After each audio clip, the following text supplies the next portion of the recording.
Hoy vamos a contar el tiempo de los egipcios. ¿Cómo se cuenta?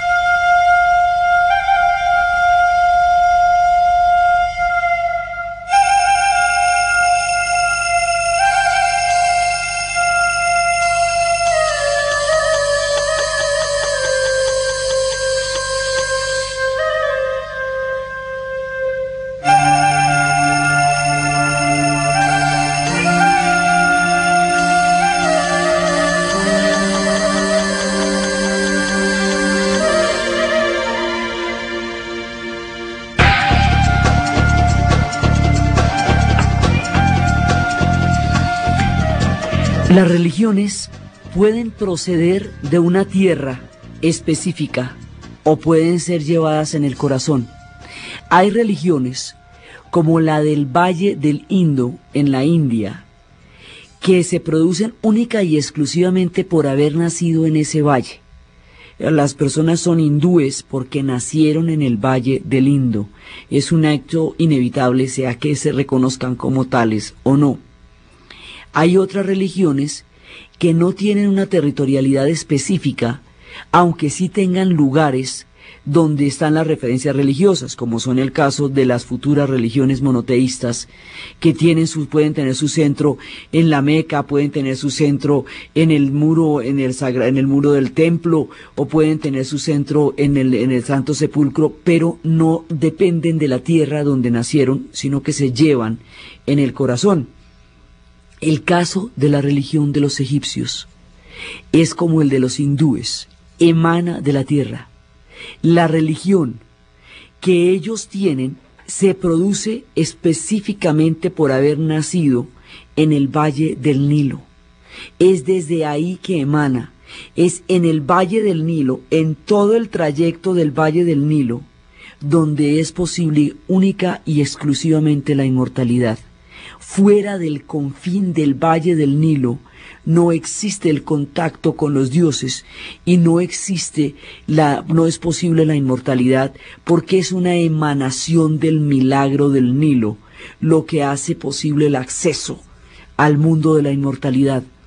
Por eso una de las leyendas más antiguas es la leyenda de Sinoé el egipcio, quien en un momento de crisis políticas, cuando cambiaba una dinastía y nombraron a un faraón, tuvo que ausentarse de Egipto, tuvo que exiliarse.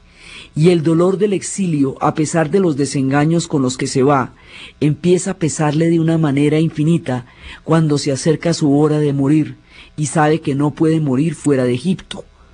Entonces él va a retornar, porque retornar es la única manera de entrar en contacto con la inmortalidad. La historia de eso es una de las más antiguas leyendas, y esto sería recreado en la literatura como una de las mejores, si no la mejor novela escrita sobre Egipto, que se llama Sinoé el egipcio, escrita por Mika Waltari, después de más de 15 años de investigación en egiptología, y que cuenta la historia de Sinoé y habla de cómo él, cansado de los hombres, porque no creen ellos ni en los dioses ni nada, vuelve, pero cree en la inmortalidad a pesar del escepticismo que puede tener su corazón. Tiene todo el tono de la época, de la vida cotidiana, de la epopeya, de la épica, de todo lo que se ha vivido en ese tiempo y en ese pueblo. Entonces, esto es una emanación de la vibración del Nilo. Eso es lo que produce la religión de los egipcios. Está dada por todo el mundo de ultratumba, por todo el inframundo, pero el punto donde se conectan el inframundo y el presente, la eternidad, la inmortalidad, es el Nilo. Es allí donde sucede todo. Entonces, ¿qué pasa? Que en la medida en que el Nilo es el confín de este universo y las aguas son la totalidad del cosmos que los egipcios van a, digamos, de todo el ambiente en que los egipcios van a vivir, el control del Nilo y la unificación del Nilo es la razón por la cual se produce el imperio.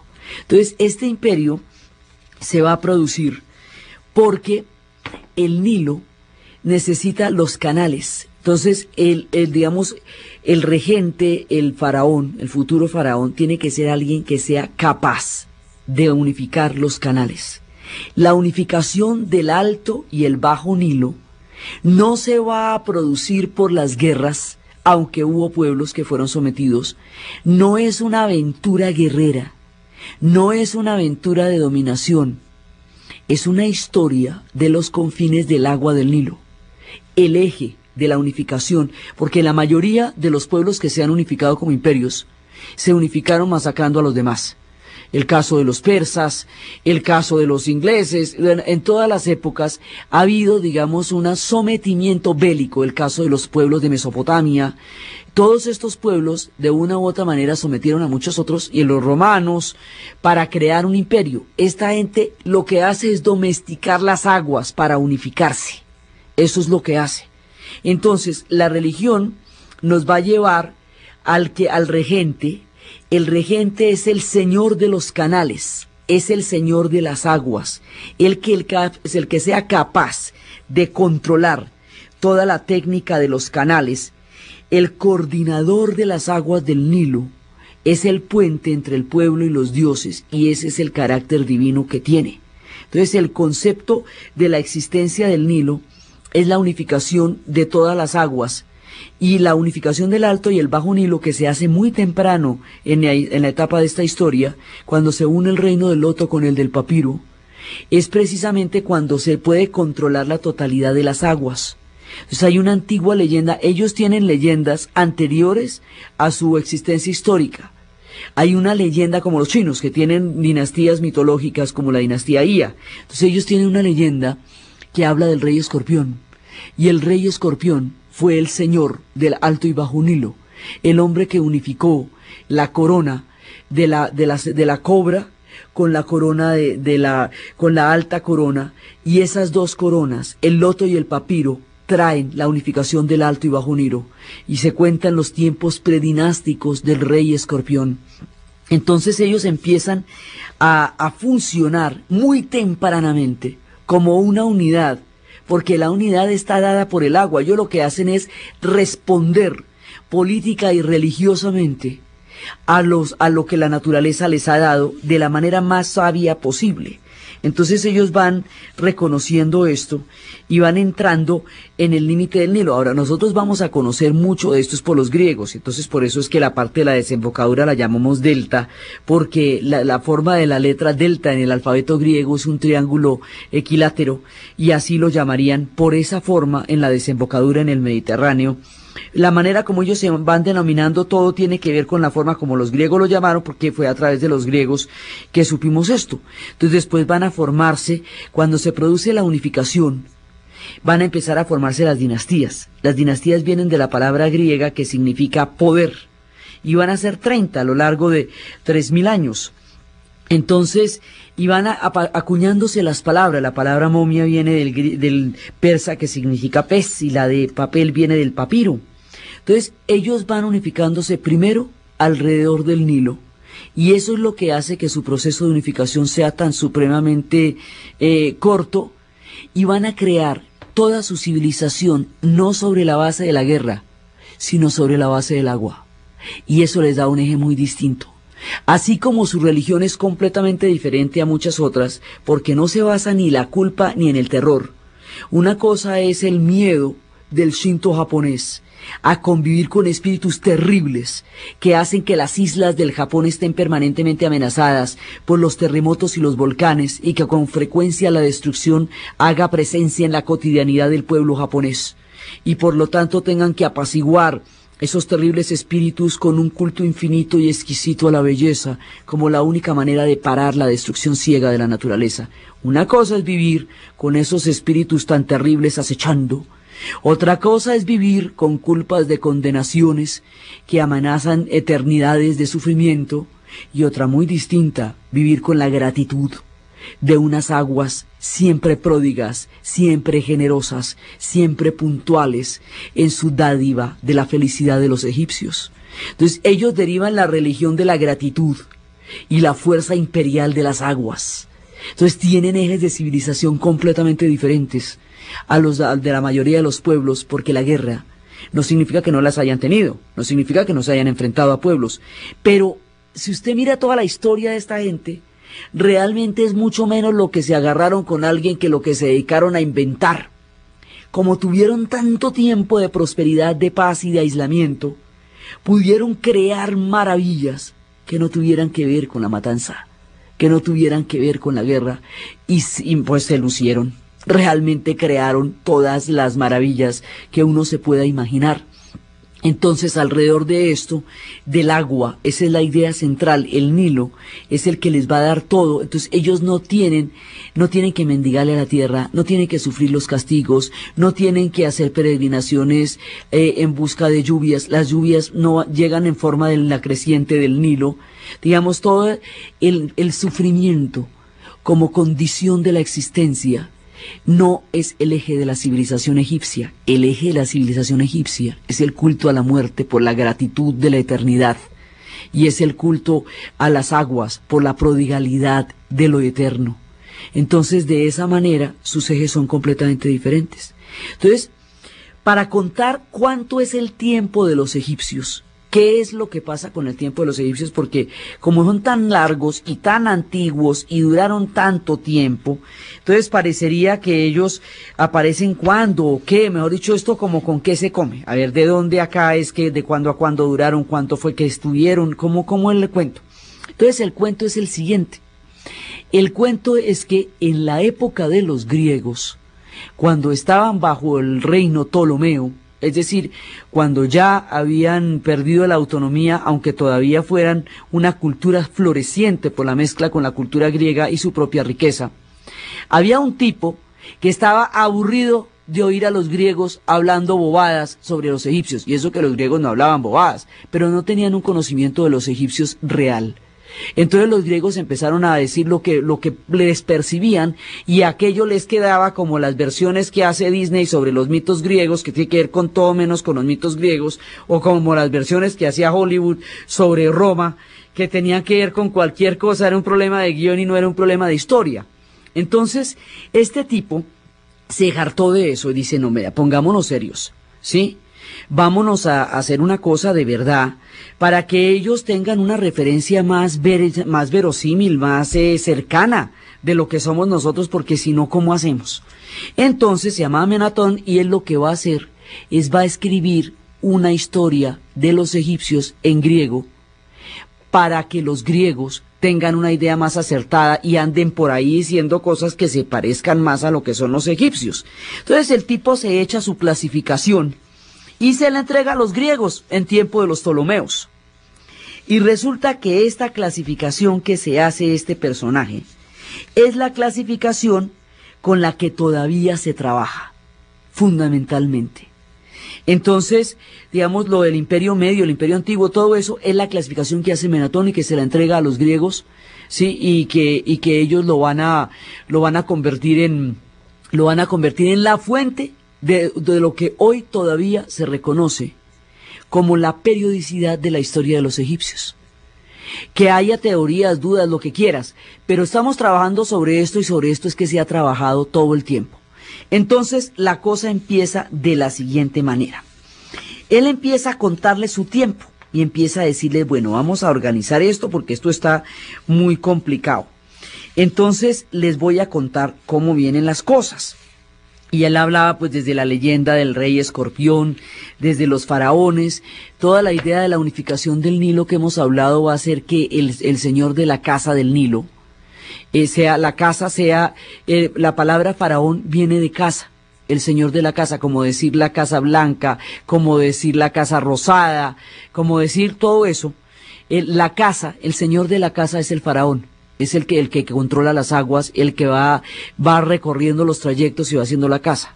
Entonces van a hacer la capital en Memphis, porque Memphis es el punto medio entre el Alto y el Bajo Nilo. Entonces este tipo se pone las pilas a tratar de organizar históricamente la historia, lo que van a hacer los egipcios, y le da la siguiente clasificación. Él habla de un imperio antiguo, donde empiezan a desarrollarse las dinastías. Hay un tiempo anterior a las dinastías, desde el momento en que aparecen los jeroglíficos, y desde el momento en que nosotros tenemos noticias arqueológicas de los egipcios, y desde el momento en que Menatón nos está contando esto para los griegos y para la posteridad, han pasado casi más o menos 2000 años de civilización antes de que nos echen el cuento, ¿sí? Entonces, ¿qué pasa? Que cuando nosotros tenemos una idea de los egipcios a partir de los jeroglíficos, a partir de las pirámides y a partir de todas las excavaciones históricas, ya ellos tenían toda la carreta en la cabeza, ya lo tenían todo montado, se hizo visible para la arqueología, pero el rollo ya lo tenían completico, ya tenían el inframundo, ya tenían la unificación del Nilo. Entonces, el momento en que ellos elaboran todo eso, pues a la hora del té a nosotros se nos pierde porque nosotros no sabemos en qué momento lo hicieron. Solamente sabemos en qué momento se manifiesta, pero cuando se manifiesta eso ya está montadísimo, totalmente montado, y uno dice, pero esta gente ¿a qué horas cocinó semejante idea de lo monumental y de la vida y de la muerte y de todo como para aparecernos así nomás? Pero nos aparecen. Entonces, por eso es que son tantos los misterios, porque uno no sabe a qué hora se inventaron todo este rollo, sino desde qué momento empiezan a aparecerlo. Entonces nos hablan de un tiempo de las dinastías, un tiempo predinástico, que es el tiempo de que eso hablan del año 3065 antes de Cristo, y hablan del periodo tinita, periodos anteriores a lo que son las dinastías. Y ya las dinastías propiamente dichas las van a situar el Imperio Antiguo en el año 2686 antes de Cristo. Entonces, ¿qué pasa? Que mientras esta gente está montando su historia, son contemporáneos de todo el mundo. Cuando ellos están en la etapa predinástica, han aparecido las civilizaciones en Mesopotamia. Ya empezaron los sumerios y ya empezaron los acadios, que son los primeros, digamos, de los que tenemos idea por las tablillas y por la escritura cuneiforme. Se cree, digamos, todavía existe una discusión si unos fueron primero que los otros, porque son sumamente antiguos, pero ellos son contemporáneos del comienzo de los tiempos. Entonces, cuando empieza el Imperio Antiguo, estamos en la época en que Mesopotamia está desarrollando las primeras civilizaciones también, y que está desarrollando la escritura sumeria. Entonces ellos van siendo contemporáneos de cada uno de los pueblos que va a existir sobre la tierra desde el comienzo de los tiempos. Entonces el Imperio Antiguo lo montan, y el Imperio Antiguo como tal, el imperio de la Casa Grande, el imperio del faraón, todo ese imperio maravilloso, va a durar 9 siglos. Es decir, va a durar 900 años, y en esos 900 años van a tener 8 dinastías. Y esas 8 dinastías van a crear tiempos de civilizaciones esplendorosas. En el Imperio Antiguo ya está montado todo el rollo. Lo que van a hacer los sucesivos tiempos es perfeccionarlo, es hacerlo cada vez más elaborado, pero el rollo como tal ya está hecho desde el principio. Está desde el comienzo de todos los tiempos. Entonces el Imperio Antiguo dura 8 siglos. Entonces, por supuesto, en 8 siglos que dura el Imperio Antiguo, alcanza a pasar absolutamente de todo. Por ahí pasaron las tumbas reales de Ur, las ciudades de Ur de Caldea, la mayor parte de Mesopotamia, empieza la civilización menoica de Creta, las civilizaciones de los reinos antiguos de Mohenjo-Daro y de Harappa en la India, empiezan las lenguas acadias en Mesopotamia. Pues mientras va pasando, en el momentico en que va pasando el Imperio Antiguo, sale Sargón primero en Akkad, es el primer imperio de Mesopotamia, es la edad de bronce en Europa. Los europeos están en aquella época en menos que palos, ¿sí? Por allá ni pintados, están en la edad de bronce, remotos, absolutamente remotos.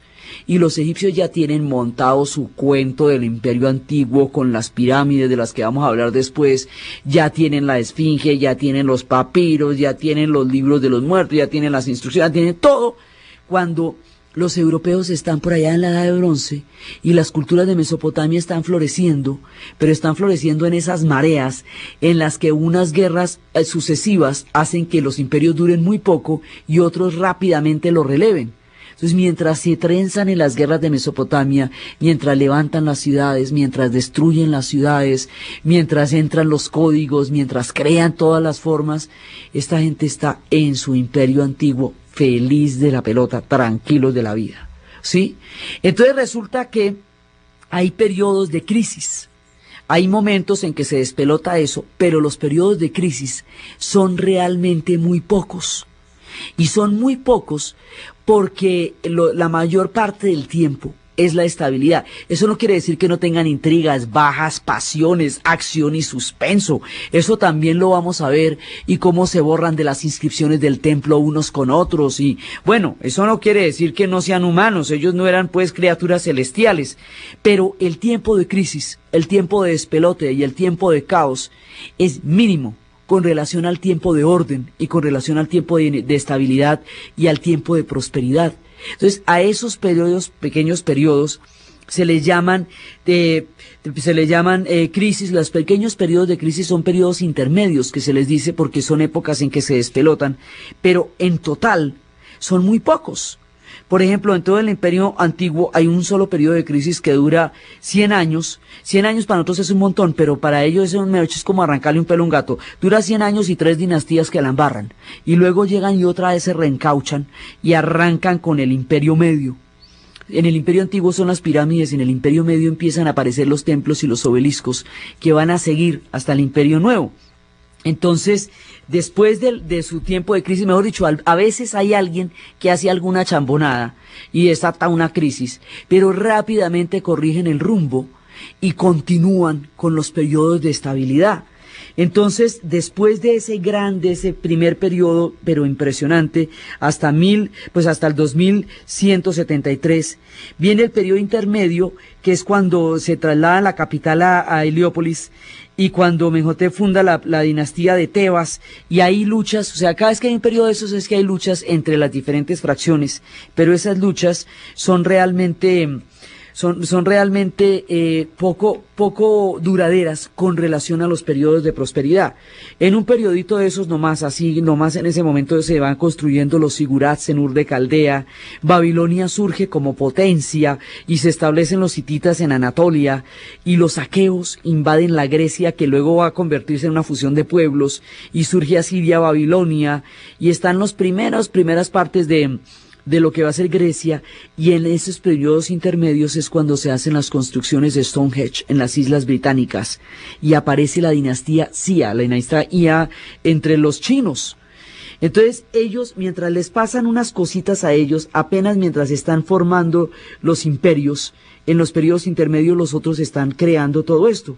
Y luego viene el Imperio Medio, y el Imperio Medio es el que crea, es el contemporáneo de toda la formación de Babilonia, de los hititas, de Creta, de todo lo que estamos diciendo. Eso es el Imperio Medio. Entonces el Imperio Medio aparece ahí, y ese Imperio Medio, que es del 2040 al 1786, las fechas son solamente para contar cómo eran simultáneos con los otros pueblos. Las fechas en la historia son como las calles y las carreras, simplemente son para ubicarse, o si no, usted no llega a la dirección de la casa, no es para más, pero es para contar la periodicidad de la que disponemos para podernos ubicar mentalmente en un pueblo tan longevo y tan eterno.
Entonces estábamos viendo cómo durante el Imperio Antiguo empiezan a surgir el alba de las otras civilizaciones, Unas despuntan simultáneamente o un poquito antes que ellos, y otras van apareciendo después, pero son contemporáneos de todos y son anteriores, digamos, a las formaciones de Mohenjo-Daro, las formaciones de China, que son también civilizaciones sumamente antiguas. Después va a venir el periodo medio, el reino medio, que es cuando ya las civilizaciones empiezan a florecer en forma. Sí, ya es cuando los grandes periodos babilonios y asirios y lo de Stonehenge, todo eso ya empiezan a florecer las civilizaciones. Luego vienen los periodos de crisis, un periodito de inestabilidad chiquito, que son de 2 siglos, y después de eso viene el Imperio Nuevo, y el Imperio Nuevo va a ser larguísimo, larguísimo. Entonces, y ese es el que va, donde más cosas van a pasar, porque el Imperio Antiguo va a durar 9 siglos. El Imperio Medio va a durar 4 siglos, o sea, 400 años, con 4 dinastías. El Imperio Nuevo va a durar 12 siglos, 1200 años, con 12 dinastías. Entonces, pues ahí pasa todo. Entonces, lo que nosotros más conocemos es el Imperio Nuevo, porque ahí es donde está la mayoría de los referentes de la gente que nosotros conocemos. Esa va a ser la época de Ramsés II, de Hatshepsut, de Akenatón, va a ser la época de todos de los bestsellers de la cultura egipcia, suceden en el Imperio Nuevo, porque es que va a ser muy largo. Pero entonces, si usted suma todo, ellos duraron autónomos, antes de que llegaran los griegos, antes de, mejor dicho, autónomos, totales ellos en su rollo, 27 siglos. De esos 27 siglos que duraron ellos, tuvieron periodos de crisis, uno de 1 siglo, otro de 1 siglo y otro de 2 siglos, de 27. O sea, tuvieron 5 periodos apenas tuvieron en total 25 siglos de estabilidad completa y absoluta y frescos de la vida. Entonces ellos, por esa cantidad de estabilidad, crearon civilizaciones con otros ejes diferentes. Occidente, que lleva 21 siglos, ha tenido cualquier cantidad de cataclismos, porque desde que se disolvió el Imperio Romano, por ahí hasta el siglo X, Occidente se la pasó en un solo tropel. Para el siglo X ya se ponen mejorcitos, y a la hora del té, lo que llamamos la modernidad, la civilización y todo eso, son los últimos 5 siglos, de 1500 para acá.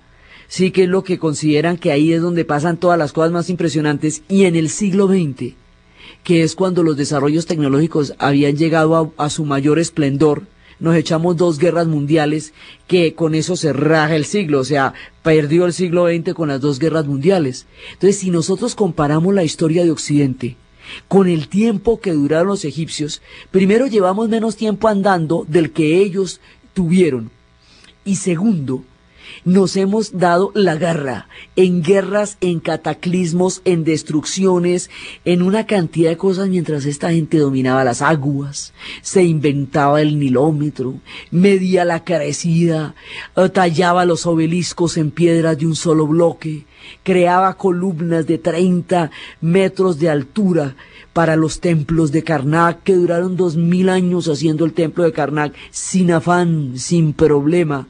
O sea, es otro cuento totalmente diferente, porque ellos tenían un contenido de civilización tan supremamente poderoso que les daba para imaginar otro cosmos y otro mundo distinto al mundo de la guerra, que es en resumen lo que Occidente ha hecho con el tiempo de historia del que ha dispuesto. Eso los hace completamente diferentes a lo que son las civilizaciones modernas, y nos cuestiona qué tan moderno es lo moderno, o qué tan chévere es lo moderno. Entonces esta gente va desarrollando todo este concepto de lo que es la divinidad, de lo que son los templos, a lo largo de 27 siglos, con 2 siglos, 3 siglos ahí en los cuales se tuvieron problemas, y el resto del tiempo, no es que no tengan problemas, es que la estabilidad no se pierde por las crisis que se puedan presentar al interior del imperio. Entonces, pues en total, duraron 2700 años, de acuerdo con la clasificación que tenemos de Menatón, que fue el que le dio el cuento a Ptolomeo. Entonces, después de todo eso, después de que viene el Imperio Nuevo, que es contemporáneo de absolutamente todo el mundo, porque en el Imperio Nuevo es cuando van a surgir las ciudades en Fenicia, es cuando el tiempo de los hebreos, así que las historias de los hebreos son del Imperio Nuevo, es el tiempo de la Palestina, son las colonias fenicias en el Mediterráneo, son los reinos de Damasco, son las ciudades-estado griegas, son los reinos asirios, son los poetas de Homero, es la fundación de Cartago, es el tiempo de Hispalis en Europa, son los primeros Juegos Olímpicos. Todo eso va pasando mientras los egipcios hacen sus obeliscos y levantan sus templos y se echan sus tumbas maravillosas, destruyen a Babilonia y los tipos siguen ahí frescos.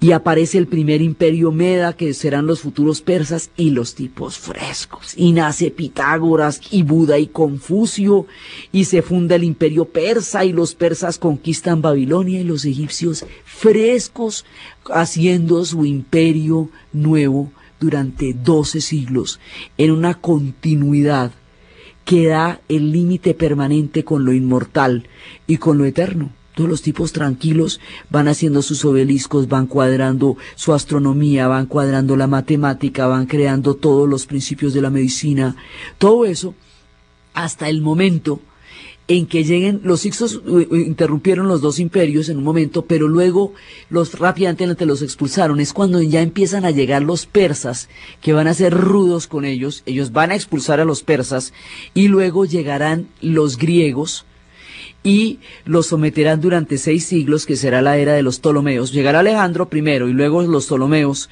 y luego al Grecia pertenecer al Imperio Romano. Esta gente pertenecerá al Imperio Romano, y con la caída del Imperio Romano es que perdemos la referencia del mundo de los faraones, porque es el punto en que te empieza el monoteísmo y se termina la referencia de lo que tenemos. Entonces ellos duran, entre los imperios, duran desde los albores del tiempo hasta el momento en que pierden, van a durar 27 siglos. O sea, digamos, no es que ellos pierdan con los griegos, sino cuando dejan de ser un imperio absolutamente, un reino absolutamente egipcio. Ellos, las campañas militares que tenían era para proteger las fronteras con Siria y con Sinaí. Pero a ellos no les interesaba ir a otro lado porque no pueden morir fuera de Egipto. Más bien contrataban legiones, o digamos, subyugaban legiones para que los defendieran allá. Pero ellos no, para ellos era peligrosísimo viajar. Por eso, porque podían perder, si llegan a morir fuera de Egipto, pierden el chance de la inmortalidad, porque la emanación de la inmortalidad viene del Valle del Nilo. Entonces echan sus 27 siglos de historia, contemporáneos de todo el mundo. Entonces en el Imperio Nuevo, pues ya hacia el final son contemporáneos de los persas, hasta que los persas se vuelven un imperio poderosísimo, los invaden. Luego serán contemporáneos de los griegos y de Alejandro los invadirá, y luego ya vendrá el tiempo griego. Pero ya el tiempo Ptolomeo ya no es un tiempo del imperio ni del antiguo, ni del medio, ni del nuevo. Ahí ya no hay imperio, ya no estamos con los Ptolomeos. Ahí es cuando los griegos llegan y después llegarán los romanos. Entonces, la idea era como establecer las calles y las carreras, de cuándo van pasando estas cosas y cuándo van pasando sus tiempos de crisis y cómo van apareciendo sus diferentes épocas en la historia. Entonces, pues hablan del año 3000, cuando era la formación del Alto y Bajo Nilo, se hablan de 2500 más o menos cuando el Imperio Antiguo, se habla del 2000 para el Medio y se habla del 1500 para el Nuevo, como, digamos, como fechas tentativas en las cuales se va trabajando con el esquema que Manetón le dio a los griegos para poder contar el tiempo de los egipcios. Así se cuenta el tiempo de los egipcios hasta ahora. Pero por supuesto eso se pierde en el tiempo. Hay cualquier cantidad de evidencias de cosas que todavía no logramos explicar, como por qué en la Esfinge hay huellas de humedad de mucho tiempo antes de que cuando existían todavía humedad en esa zona, que eran tiempos de la glaciación. Digamos, hay todavía muchas cosas que podrían hablarnos de una antigüedad mucho mayor. Pero estamos trabajando con este esquema hasta la fecha, dentro de una historia que de lo puro antigua es increíblemente móvil, porque siempre se están descubriendo cosas diferentes sobre ella. Entonces, eso es más o menos el cuento de cuánto duran los imperios, como para que usted se pueda poner las calles y las carreras y tenga un mapa y pueda andar por el imperio egipcio fresco. Pero entonces, volviendo a los comienzos de los tiempos del Imperio Antiguo, de cómo aparecieron las cosas en el Imperio Antiguo, cuenta la leyenda, que hubo un momento en que emergió un Dios autocreado. Ese Dios autocreado es un Dios que aparece sobre un montículo y se retiran las aguas del montículo, dejándolo por encima de la punta de ese montículo. El Dios es Ra, Samón Ra, y el montículo es una pirámide. Entonces, la fascinación por las pirámides se dice que viene de una figura primigenia, que tantas civilizaciones han hecho pirámides. Hay muchas teorías sobre por qué, porque dicen que tiene unas fuerzas energéticas demasiado importantes. Otros dicen que son las primeras figuras que hacen los niños para tratar de establecer algo alto. O dicen que es la única manera de conseguir alturas duraderas y estables. Otros dicen que tienen alineaciones cósmicas muy poderosas, pero el asunto es que las pirámides han atravesado muchísimas culturas. Entonces se habla de, digamos, el origen sagrado de la pirámide, se lo especifican en la leyenda, en la cual el sol es un dios autocreado, que aparece en un montículo sobre una pirámide cuando las aguas empiezan a secarse y empiezan los tiempos de los grandes desiertos. Es en el tiempo del faraón Sócer cuando aparece un tipo fantástico que se llama Imhotep, creador de todo lo que se le pueda ocurrir a uno que se hayan inventado los egipcios.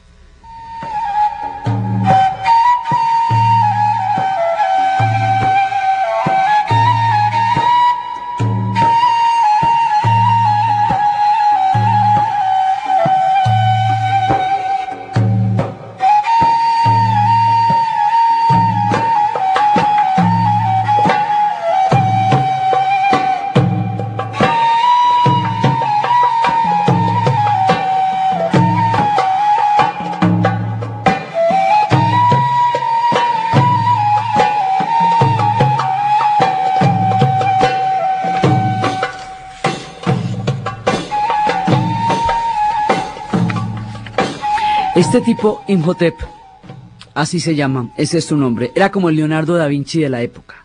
El tipo era el patrono de los escribas. El tipo tiene todos los títulos que usted se puede imaginar.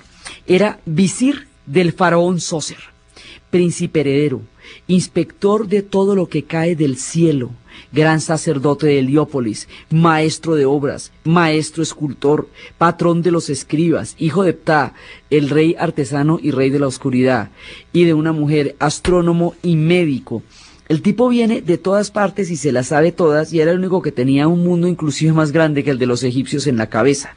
Esa figura que durante mucho tiempo fue legendaria, después la pudieron encontrar, digamos, en las inscripciones.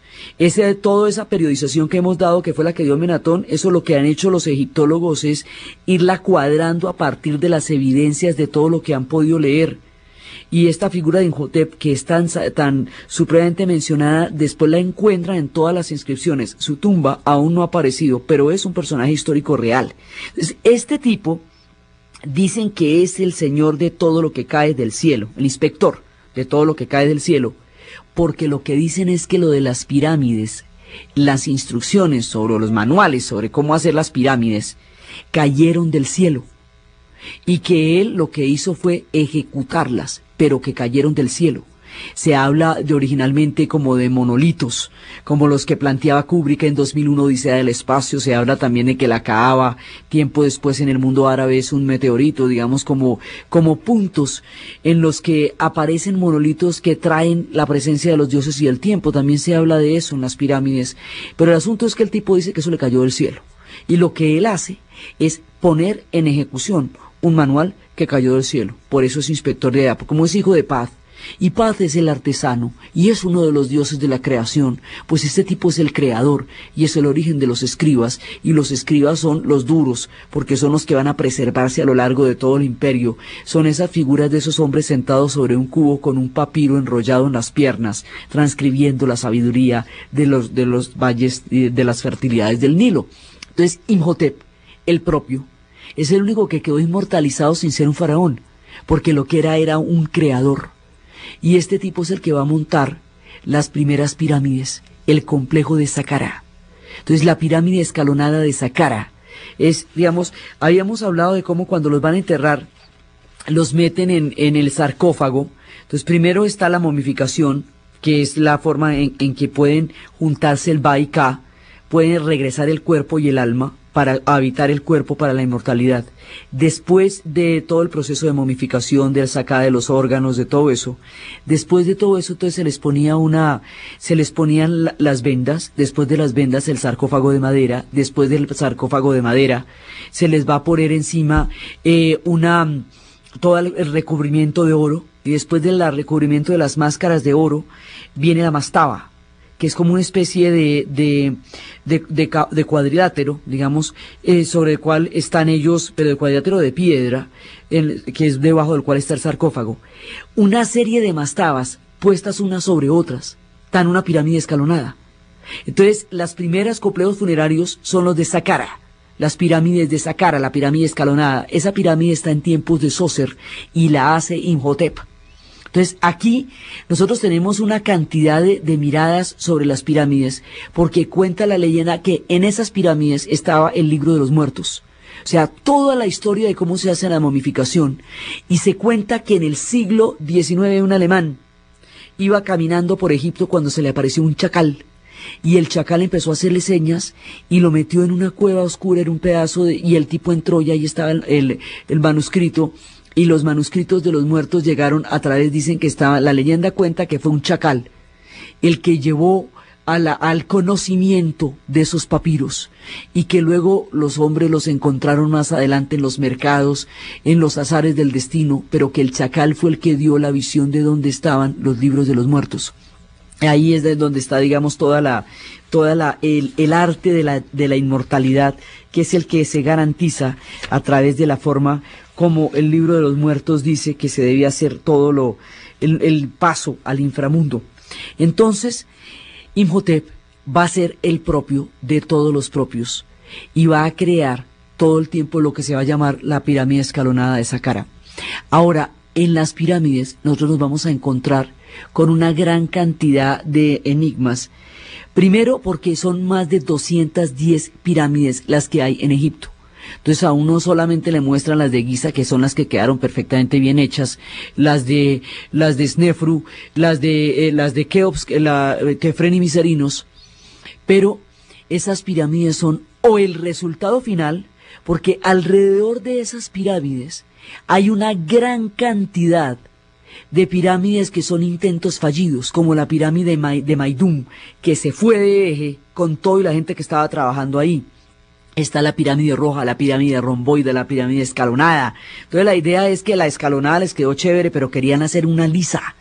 Entonces una que tuviera las paredes bien lisas y que tuviera el recubrimiento y todo, y empiezan a hacer las pirámides y empiezan a hacerlas para construir ahí, para tenerlas muertos. Lo curioso es que en los complejos de Giza no están los libros de los muertos y sí están en Saqqara. Entonces no se sabe si las de Saqqara finalmente son mucho más antiguas. O sea, hay toda una teoría sobre que se ensayaron durante 400 años haciendo esas pirámides, hasta que les quedaron divinas, que son las de Giza, que son las que uno ve, ¿sí? Y quedaron perfectas, y esas eran anteriores. Si esas eran anteriores, no se podían haber hecho las famosas rampas, porque eso está todo lleno de pirámides alrededor y no se podían construir. Hay otra teoría que dice que se hicieron esas primeras perfectas y el resto del tiempo trataron de imitar algo que nunca pudieron imitar. Pero el asunto es que ahí hay 210 pirámides de todas las formas, en todos los intentos, tratando de elaborar la perfección, y la perfección va a llegar en los tiempos de Giza. Pero el que empieza a formular toda esta teoría es Imhotep, es el gran constructor.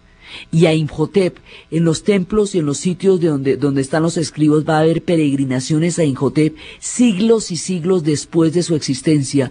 Los escribas derraman gotas de tinta antes de empezar a trabajar los papiros, como una invocación a Imhotep.